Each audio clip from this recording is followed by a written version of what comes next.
1च्या अनुषंगाने आपल्या तुळजापूर शहरामध्ये जे 1 ते 11 मध्ये प्रभागामध्ये जे कामं आपण हाती घेतलेले आहेत त्या कामासंदर्भात सांगायचं झालं तर आपल्याला नगर परिषदला महायुती सरकाराकडून आदरणीय तुळजापूर शहराला महायुती सरकाराकडून 5 कोटी रुपये मंजूर झाले होते व ते नगर परिषदेला न देता ते 82 या विभागाकडे वर्ग केले होते।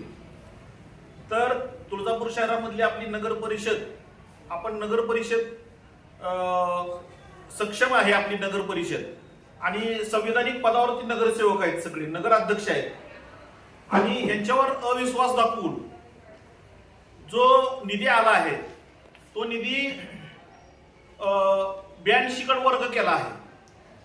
तरी जो निधी दिलाय शासनाने त्याबद्दल मी विशेष करून आदरणीय देवेंद्र फडणवीस साहेब व उपमुख्यमंत्री एकनाथजी शिंदे साहेब आणि आमच्या सुमित्राताई पवार यांचं मी तुळजापूर नगर परिषदच्या वतीने मनपूर्वक मी अभिनंदन करतो। त्यांना अभिनंदन करतो, मी त्यांचं आभार व्यक्त करतो त्यांचे की त्यांनी आमच्यावरती नगर परिषदेवरती विश्वास ठेवून नगर परिषदला 5 कोटी रुपये दिले। पण देत असताना ते काय सक्षम नगर परिषद असताना ते दुसरीकडे कुठं 82 कडे वर्ग केले व आजच्या सभेमध्ये हे कुठलेही काम जो आलाय निधी त्याचं स्वागत आहे, त्याच्याबद्दल आमचं काही दुमत नाही। पण जो आपल्या नगर परिषदेवर जर संशय काही नगरसेवक घेऊन जर कुठलं कारभार करत असतील तर ते काय आम्हाला आपला निधी आपल्या तुळजापूर शहराचा निधी जर दुसरीकडून कुठं येत असेल आणि आपल्या नगर परिषदेला जर अविश्वास दाखवत असेल तर ते काय आम्हाला मान्य राहणार। आणि आपल्याला निधी दिला, विशेष करून मी आमचे महायुतीचे उपमुख्यमंत्री आदरणीय एकनाथजी शिंदे साहेब यांचंही मी मनापासून आभार व्यक्त करतो आणि अभिनंदन करतो त्यांचं की त्यांनी आमच्यावरती शहरावरती विश्वास दाखवून तो निधी दिला।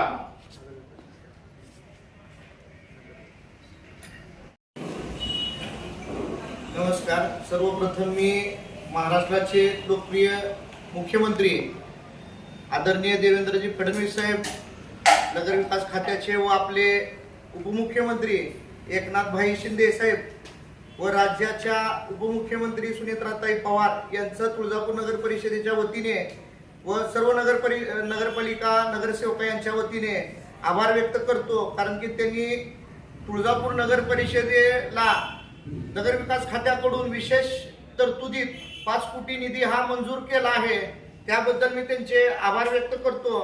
परंतु तो निधी आणत असताना तो निधी नगरविकास खात्याचा आहे, तो आपली नगरपालिका सक्षम असताना सुद्धा तो निधी 82 कडे वळवण्यात आलेला आहे। तर आजच्या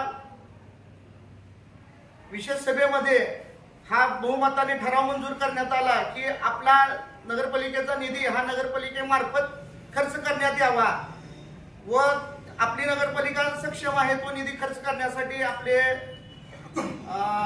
नगर अभियंता असतील, आपले शिवसाहेब असतील, लोकनियुक्त नगराध्यक्ष असतील, विरोधक नगरसेवक जरी असले तरी आम्ही सर्व एकत्र येऊन हा निधी खर्चण्यात सक्षम आहोत।